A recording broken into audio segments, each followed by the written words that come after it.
성경은 창세기로부터 요한계시록까지 하나님께서 이 세상을 어떻게 창조하셨는지, 그리고 하나님께서 이 세상을 어떻게 다스려 나아가시는지 말씀하고 있습니다. 그리고 그 핵심에는 예수 그리스도가 계십니다. 하나님은 예수 그리스도를 통하여 온 세상을 창조하셨습니다.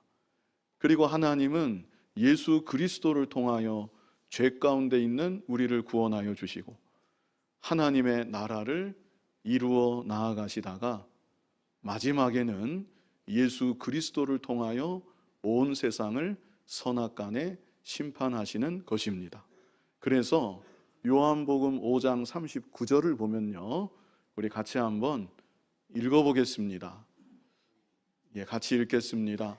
너희가 성경에서 영생을 얻는 줄 생각하고 성경을 연구하거니와 이 성경이 곧 내게 대하여 증언하는 것이니라. 아멘. 예수님께서 이 땅에 계실 때 직접 하셨던 말씀인데요, 여기 말씀하셨던 대로 이 성경이 곧 내게 대하여 증언하는 것이니라. 성경은 예수 그리스도에 대해 증언하고 있는 그런 말씀인 것입니다. 구약은 장차 이 땅에 사람의 몸으로 예수님이 오시게 된다는 것, 그것을 선지자들을 통해 예언하고 있는 것이고, 신약 성경은 실제 예수님께서 이 땅에 오셨다는 것, 그리고 예수님께서 우리 죄를 대신 지시고 십자가에 못 박혀 죽으셨고 3일 만에 부활하셨고 승천하셨고 성령을 보내주셨고 그래서 교회들이 서게 하여 주셨고, 이렇게 하나님의 나라가 이루어져 나아가다가 이제 세상 마지막에 예수님께서 심판주로 다시 오실 것까지 신약 성경은 말씀해주고 있는 것입니다. 그 중에서 특별히 마태복음, 마가복음, 누가복음, 요한복음을 사복음서라고 우리가 말하는데요, 이 사복음서는 예수님께서 사람의 몸으로 이 땅에 계시는 동안 어떤 일들을 행하셨는지 예수님의 행적에 대해서 자세히 기록하고 있는 책들입니다. 그렇다면 궁금한 것이 책 한 권으로 해서 다 기록하면 될 것이지 왜 4권을 기록했을까? 그것은 여러 가지 관점에서 예수님에 대해서 같은 사건이지만 여러 가지 관점에서 기록함으로 우리들이 예수님에 대해서 더 풍성하게 다각적인 각도에서 입체적으로 예수님을 더 잘 알 수 있도록 이렇게 4가지 책으로 예수님의 행적을 기록하게 하신 것입니다. 먼저 마태복음은요, 예수님은 왕이시다, 이런 관점에서 예수님에 대해 기록했습니다.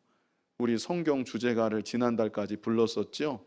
그 주제가에 이게 다 있습니다. 예수님은 메시아 왕이시다, 이게 마태복음의 관점이고요. 마가복음 같은 경우는 왕이신 예수님이신데 이 땅에 섬기는 종의 모습으로 오셨다, 이것을 마가복음은 예수님에 대해서 기록하고 있고요. 누가복음은 인자 예수입니다. 예수님은 사람의 몸으로 이 땅에 오셨다, 이런 관점으로 예수님에 대해서 기록했고, 요한복음은 독생성자입니다. 예수님은 독생성자, 다시 말해 예수님은 성자 하나님이시다, 이런 관점에서 예수님에 대해 기록하고 있습니다. 이렇게 사복음서가 결국은 예수님에 대한 기록이지만 각기 다른 관점에서 예수님에 대해서, 예수님의 행적에 대해서 기록했고요. 그리고 나서 마지막을 어떻게 마무리하고 있는가? 사복음서의 제일 마지막이 요한복음 21장 25절입니다. 우리 같이 한번 읽어보겠습니다. 우리 같이 읽겠습니다. 예수께서 행하신 일이 이외에도 많으니 만일 낱낱이 기록된다면 이 세상이라도 이 기록된 책을 두기에 부족할 줄 아노라. 이렇게 사복음서가 마무리되는 것입니다. 많은 일들이 있지만 성령의 감동 가운데 꼭 필요한 말씀들을 여기에 기록해 두었다. 이렇게 끝맺음하고 있는 것이죠. 그렇다면 사복음서가 예수님에 대한 기록인데 그 처음 시작은 무엇일까? 궁금하지 않으십니까? 우리 마태복음 1장 1절인데요.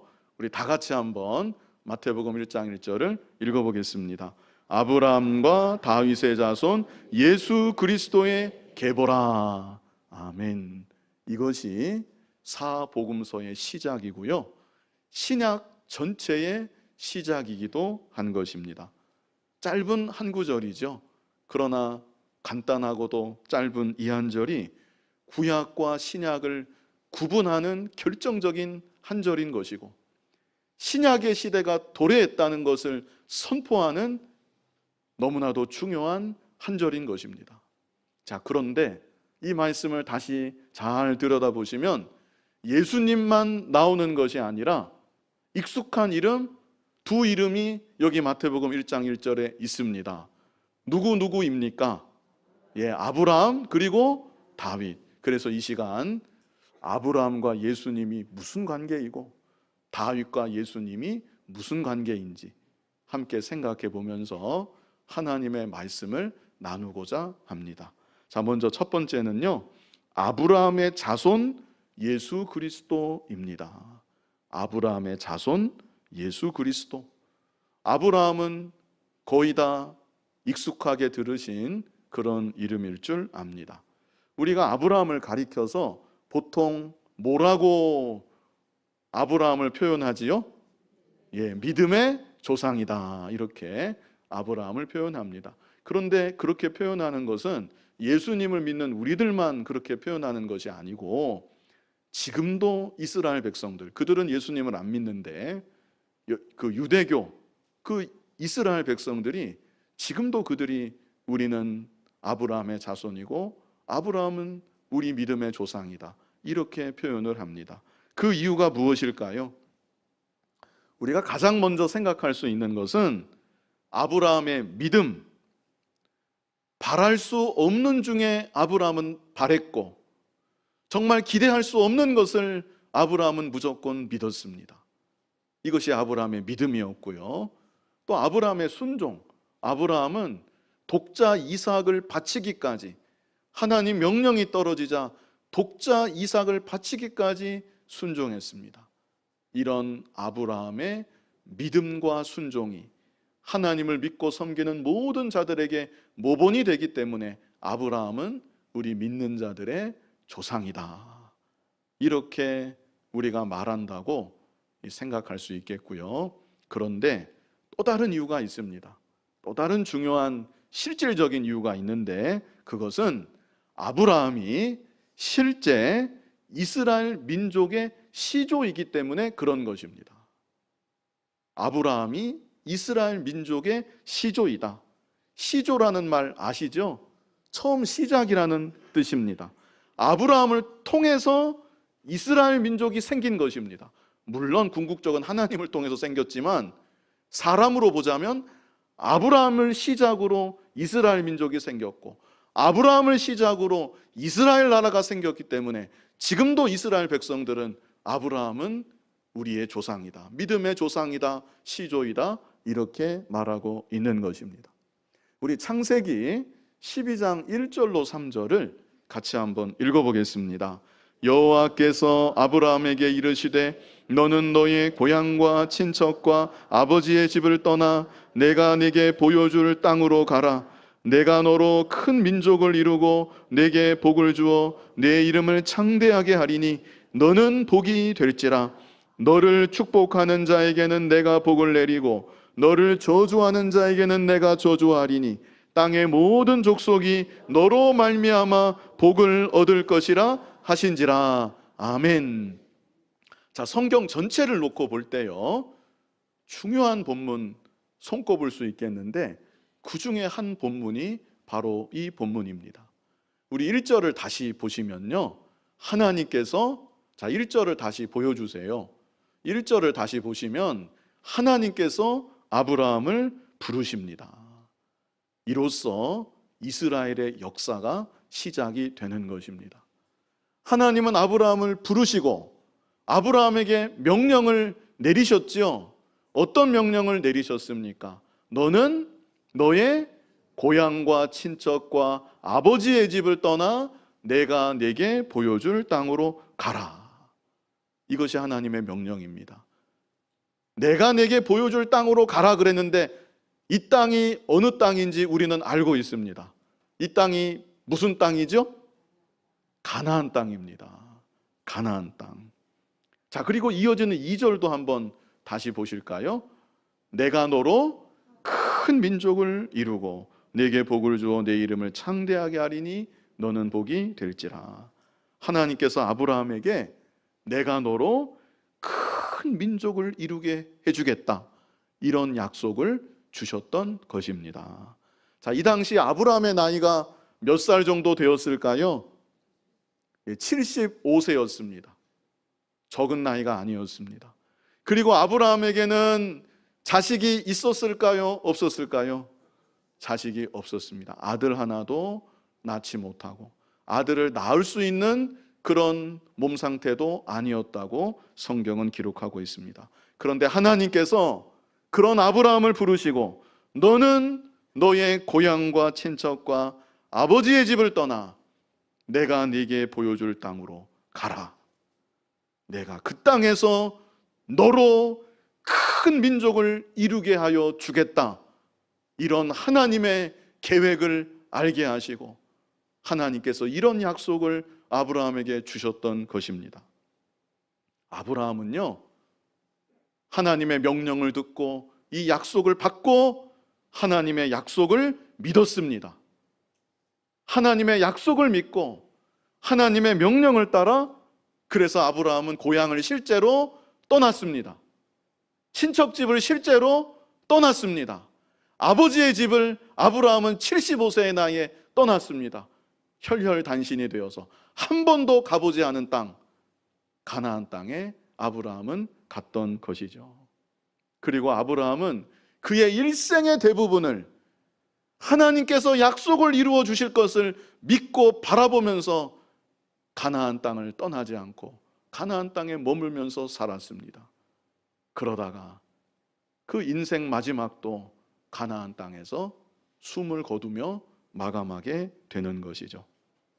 그런데 아브라함은요, 살아생전에 그에게 주셨던 하나님의 약속, 가나안 땅에 내가 너로 큰 민족을 이루게 해주겠다, 하나님 분명히 약속해 주셨는데 죽을 때까지 이 약속이 이루어지고 있다는 조짐을 아브라함은 보지 못했습니다.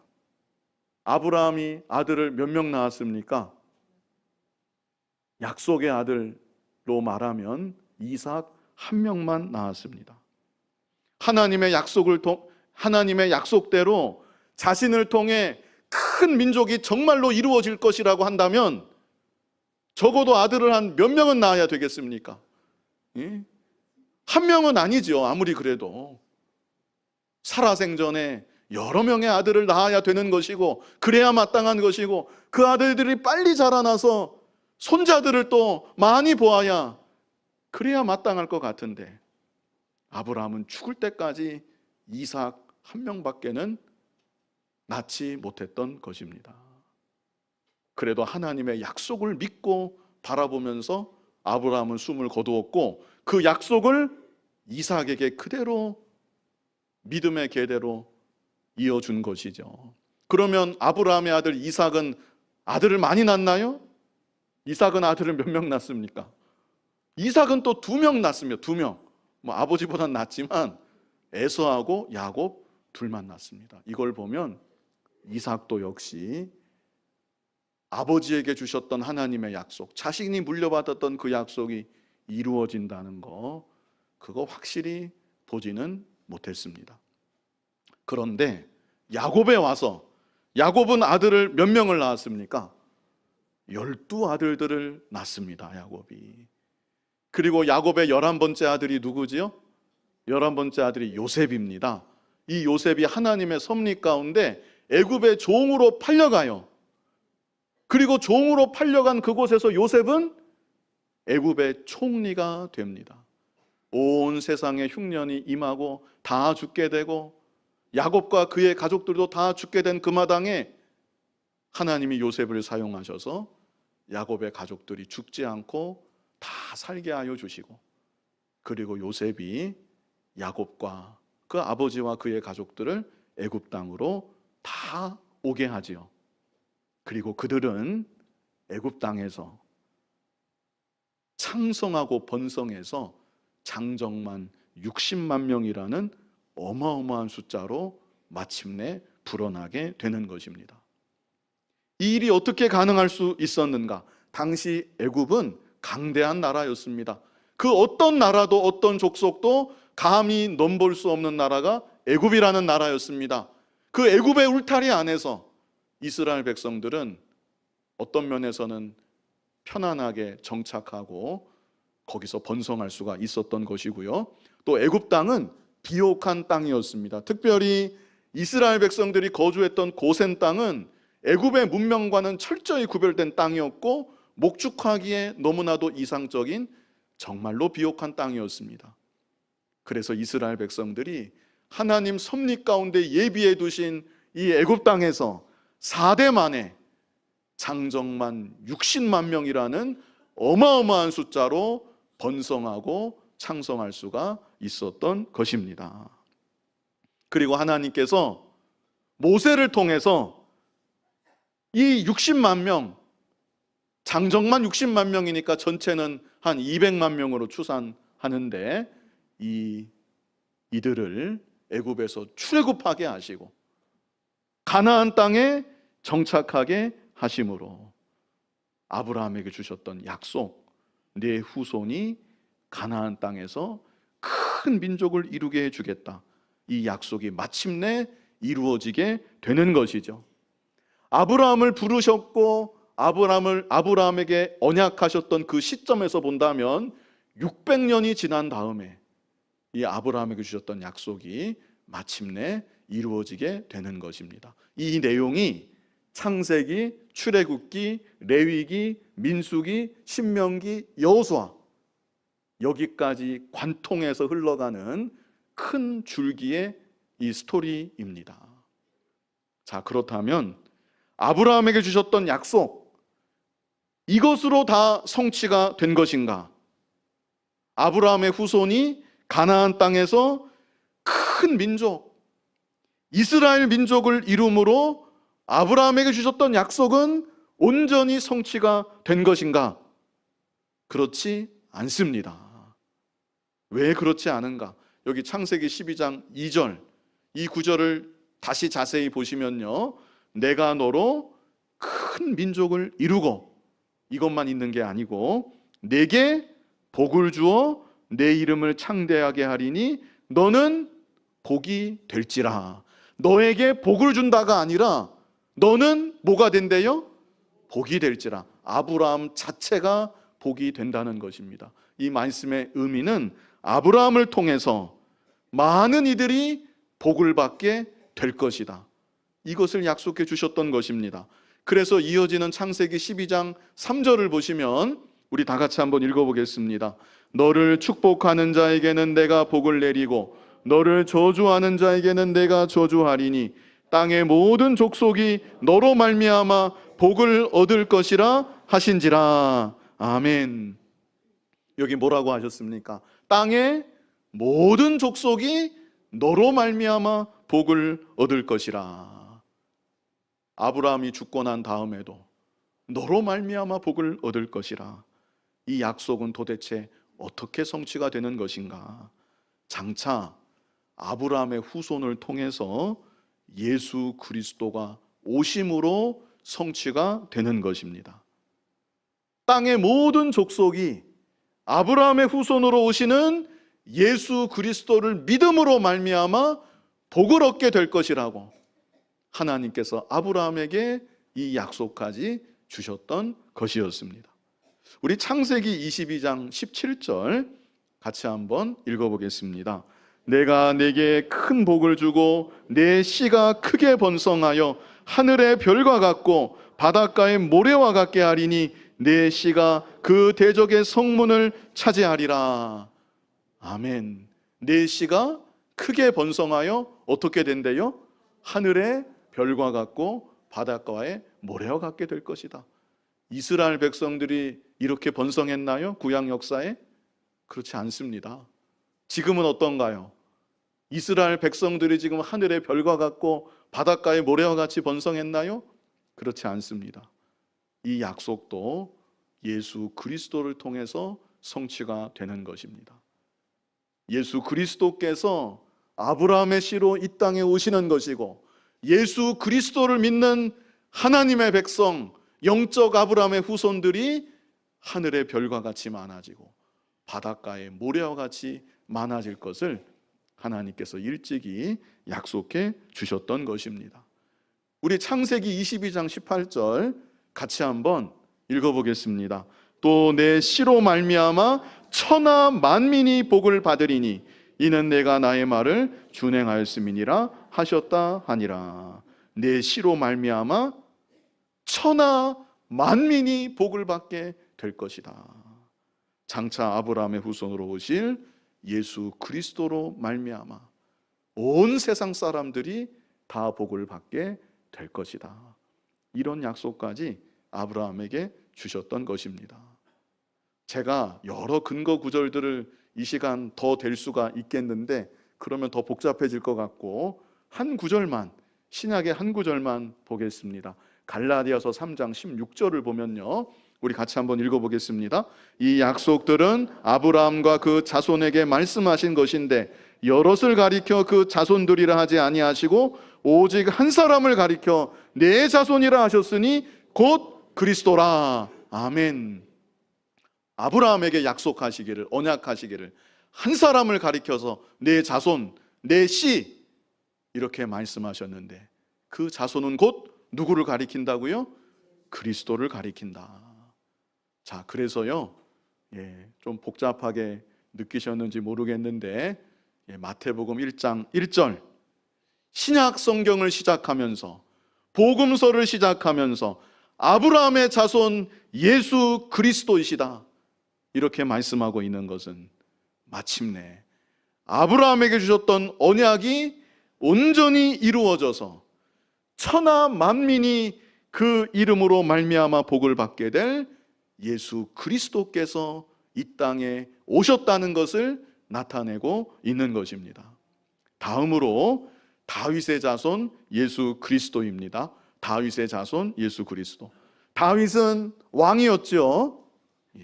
그리고 다윗은 보통 왕이 아니고 하나님 마음에 정말로 합한 왕이었습니다.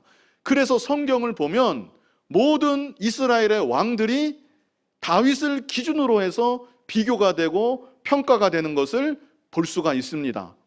다윗과 비슷하면 그 왕은 어떤 왕입니까? 선한 왕입니다. 다윗과 비슷하지 않으면 그 왕은 악한 왕입니다. 하나님께서 다윗을 얼마나 사랑하셨는지, 다윗이 하나님 마음에 얼마나 합한 왕이었는지 우리가 알 수 있는 것이죠. 그런데 하나님께서 이런 다윗 왕에게도 언약을 주셨습니다. 그 내용이 어디에 있는가 하면 사무엘하 7장 12절로 16절에 있습니다. 자, 이 부분도요, 성경에서 정말 중요한 본문 중에 하나입니다. 한 절씩 우리 보면서 같이 가겠는데요. 자, 여기 12절 먼저 같이 읽어보겠습니다. 내 수완이 차서 내 조상들과 함께 누울 때 내가 내 몸에서 날 내 씨를 내 뒤에 세워 그의 나라를 견고하게 하리라. 자, 이 안에도 사실은 두 가지 뜻이 있습니다. 그런데 제가 두 번째 뜻은 나중에 한꺼번에 말씀드리기로 하고 첫 번째 표면적인 뜻만 말씀드리면 다윗의 아들이 왕이 된다는 약속이죠. 그렇죠? 네. 내가 네 몸에서 날 내 씨를 내 뒤에 세워 그의 나라를 견고하게. 네 아들이 왕 될 거야. 너 죽어도 네 아들이 왕이 돼. 왕 노릇을 잘한다는 겁니까? 잘못한다는 겁니까? 잘한다는 거예요. 이게 얼마나 감사한 약속의 말씀입니까? 다윗에게는 더더욱 그랬을 것입니다. 왜 그렇습니까? 사울은 그렇지 못했거든요. 다윗 앞서 왕을 했던 사울은 그렇지 못했습니다. 사울과 그 아들들은 한날에 전장에서 죽고 말았습니다. 그런데 여기 말씀을 보시면 내 수완이 차서 네 조상들과 함께 누울 때 너는 전쟁통에 죽지 않아. 누가 모반을 해서 암살당하지도 않아. 너 수완대로 늙도록 살다가 기력이 다 진해져서 죽게 될 거고, 그리고 난 다음에는 네 아들이 왕이 될 거야. 그리고 네 아들을 통해 나라가 견고하게 될 거야. 이런 복된 약속의 말씀을 하나님이 다윗에게 주셨던 것입니다. 그리고 13절 우리 같이 한번 읽어보겠습니다. 그는 내 이름을 위하여 집을 건축할 것이요 나는 그의 나라 왕위를 영원히 견고하게 하리라. 우리 후반절은 놔두고요, 전반절은 이해하시겠죠? 이게 무슨 뜻입니까? 솔로몬을 통해서 뭐가 건축됩니까? 솔로몬 성전, 하나님의 전이 건축이 되지요. 하나님이 이것을 아버지 다윗에게 약속해 주셨던 것입니다. 14절 같이 읽어보겠습니다. 나는 그에게 아버지가 되고 그는 내게 아들이 되리니 그가 만일 죄를 범하면 내가 사람의 매와 인생의 채찍으로 징계하려니와. 이것도 참 감사한 약속이에요. 나는 그에게 아버지가 되고 그는 내게 아들이 되리니 네 아들이 죄를 지으면 나는 징계할 것이다. 뭘로 징계한대요? 사람의 매와 인생의 채찍으로 징계할 것이다. 오늘날도 마찬가지입니다. 우리가 하나님의 자녀가 분명하다면 하나님 아버지는 반드시 우리를 징계하십니다. 무엇으로 징계하시는가? 사람의 매로 징계하시고 인생의 채찍으로 우리를 징계하시는 아버지 하나님이신 것입니다. 그리고 이어지는 15절을 보면요, 이 말씀도 참 감사한 약속의 말씀인데요, 우리 같이 한번 읽어보겠습니다. 내가 내 앞에서 물러나게 한 사울에게서 내 은총을 빼앗은 것처럼 그에게서 빼앗지는 아니하리라. 아멘. 이게 얼마나 감사한 약속의 말씀입니까? 사울이 죄를 지었을 때 하나님은 사울을 버리셨습니다. 그러나 네 아들에게는 내가 그렇게 아니할 것이다. 네 아들이 죄를 지으면 사람의 매로 때리고 인생의 채찍으로 징계는 할 것이다. 그러나 사울을 버렸던 것처럼 네 아들을 버리지는 않을 것이다. 이 약속으로 인하여서 솔로몬이 산 것이지요. 솔로몬이 인생 말년에 얼마나 많은 첩들을 두었습니까? 이방 여자들. 그리고 그 이방 여자들이 이스라엘 나라 곳곳에 얼마나 많은 우상들을 세워두었습니까? 그런데도 하나님께서 솔로몬을 버리지 않으셨던 것은 아버지 다윗에게 하셨던 이 약속이 있었기 때문에 솔로몬을 버리지는 않으셨던 것이죠. 저는 저와 여러분의 자녀들에게도 이러한 하나님의 은총이 있기를 바랍니다. 우리의 자녀들이 죄를 지으면 하나님께서 반드시 때려주셔야 됩니다. 매를 때려주셔야 되고, 우리의 자녀들이 죄를 지으면 하나님께서 채찍으로 엄하게 징계해 주셔야 합니다. 그러나 그럴지언정 우리의 자녀들 하나님께서 버리지는 아니하시고 끝까지 붙잡아 주시고 인도하여 주시고 하나님의 자녀들로 끝까지 길러가 주시기만을 간절히 바라는 것입니다. 하나님께서 다윗에게 이런 귀한 언약의 말씀들을 주셨습니다. 그런데 이게 다가 아니에요. 제가 설명드린 이게 다가 아니라는 겁니다. 지금까지 이어져 내려오는 이 말씀들에 두 가지 뜻이 있었는데 제가 한 가지 뜻으로만 말씀드린 것이고, 결정적으로 16절을 보시면 이런 약속이 있습니다. 우리 16절 같이 한번 읽어보겠습니다. 내 집과 내 나라가 내 앞에서 영원히 보존되고 내 왕위가 영원히 견고하리라 하셨다 하라. 아멘. 내 집과 내 나라가 하나님 앞에서 어떻게 된대요? 영원히 보존되고, 영원히 보존되는 나라가 이 세상 천지에 어디에 있겠습니까? 그런데 이 약속만이 아닙니다. 내 왕위가 어떻대요? 영원히 견고하리. 영원히 견고한 왕위가 어디에 있겠습니까? 이 약속은 누구를 약속해 주신 것입니까? 장차 너의 자손을 통해 메시아가 오실 것이다. 메시아가 만왕의 왕으로 이 땅에 오실 것이고, 메시아가 만왕의 왕이 되셔서 하나님의 나라를 영원토록 이루어 가실 것이다. 하나님께서 다윗에게 이런 약속까지 주셨던 것입니다. 그래서 이 약속 때문에 다윗의 왕통은 끊어지지 않습니다.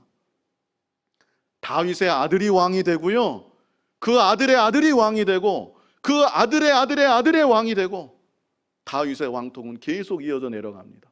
북이스라엘의 경우는 왕조가 9번 바뀝니다. 모반이 일어나는 것입니다. 쿠데타가 일어나서 암살하고 자기가 왕이 되고, 이런 역사가 9번이나 있습니다. 그러나 남유다의 경우 그들이 믿음을 잘 지켜서가 아니라 하나님께서 다윗에게 주신 언약이 있었기 때문에 하나님께서 그들의 왕위는 정말 하나님의 섭리 가운데 오묘하게 계속 이어져 내려가도록 보호하여 주시고 지켜주시는 것입니다. 나라가 완전히 멸망한 뒤에도 다윗의 왕통은 끊어지지 않습니다. 그 왕통의 후손들이 멸문되지 않도록 하나님께서 지켜주시고, 그 계대가 계속 이어져 내려가다가 마침내 그 자손을 통해 예수 그리스도, 구약에 예언되었던 메시아가 왕으로 이 땅에 나시게 되는 것입니다. 과거 다윗을 비롯한 다윗의 후손들 왕으로서 다 온전하지 못했습니다.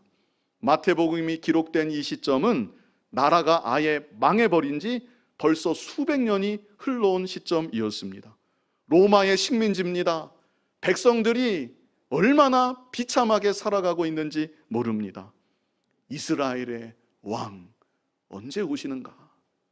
이스라엘의 왕만이 아니라 온 세상을 다스릴 영원하고 완전하신 왕 언제 오시는 것인가? 모두가 다 기다리고 바라고 있었던 것입니다. 그런데 이제 다윗에게 언약하신 대로 영원한 왕, 완전한 왕이 이 땅에 오셨다는 것입니다.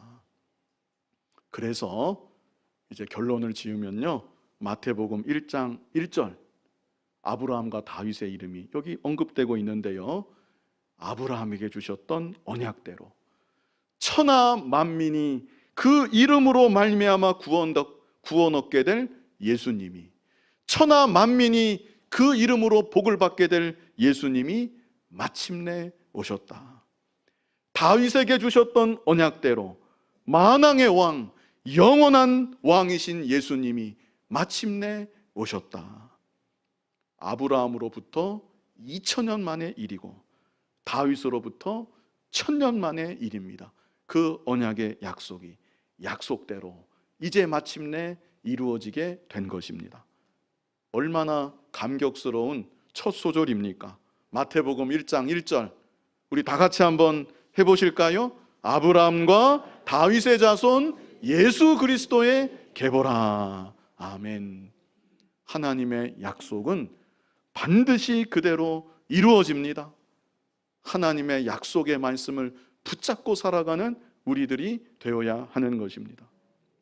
과거 아브라함에게 주셨던 약속대로 이 땅에 사람의 몸으로 찾아와 주시고 십자가에서 우리 죄를 대신하여 피 흘려 죽어주시고 사흘 만에 부활하신 예수님, 약속대로 죽으시고 약속대로 부활하신 예수님, 아브라함만이 아니라 구약의 모든 선지자들이 간절히 믿고 바라보고 기다렸던 예수님, 신약시대 구약의 예언대로 마침내 이 땅에 실제로 오셨고 십자가 대속과 부활로 우리의 구속을 이루신 사도들을 통해 증거되신 예수님, 그때로부터 이제까지 얼마나 많은 믿음의 선진들이 있었습니까?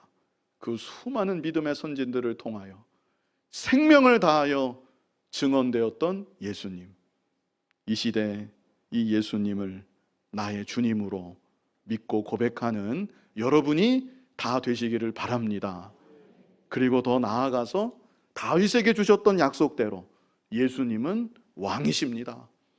나의 왕이신 예수님이심을 고백하면서 교회와 만물을 다스리고 계시는 예수님을 또한 믿고 바라보면서 왕 대신 예수님을 섬기고 왕께 굴복하고 이 세상 살아가는 동안 하나님의 백성으로서 하나님의 나라를 잘 이루어 나아가는 저와 여러분 될 수 있기를 간절히 바랍니다.